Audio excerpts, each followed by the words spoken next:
samba nintzoinez, trulararolalo. Bueno, Ana, oraingoan Medallon ikusten dugu ja jende pila hemen bildu dela, sagardoa ere ja prest, zer antolatu duzuena? Bueno, gaur urteko ekintzetatik bat gehiago izateko, antolatu deu herriko gaztek, zoritxarrez falta zaizkigunak, haiek gogoan izateko, gaur antolatu deu mendi bilaldi bat, eta izan geha mendi, buelta bat iten, eta oroi garri bezala lore batzuk eta eskaini dizkioguan, eta gero hemen herriko jendea ospatzeko gaurko egun berezi honetan.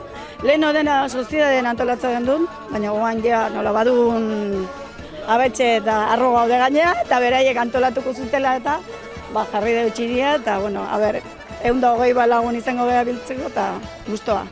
Eta menuaren asuntoan nola dijoa? Beraiek jarri dute, baina sagardotegiko menua esan zuten, tortilla eta txuleta, eta nik uste gozek ez gehala izango. Azken finean, denen gustuko izaten da menu hori, ez? Nik uste baietz. Eta baina beraiek oso moldatzen dira, umeak ditugun antzako ere, umeentzako menua jartzen dugu, eta ezin dugu kexatu. Eta ondoren hemen parkea ere ikusten dugu, oso parke politia dutela, jolasteko? Bai, eta baina denbora gutxi inauguratu gendun, egia esan, ez da ondia, baina gero ondoan leku politia daukagula uste. Lasaia eta ondo. Eta afariaren ondoren ere plana izango duzu, ez dut uste hori joango jatzaretenik, ez?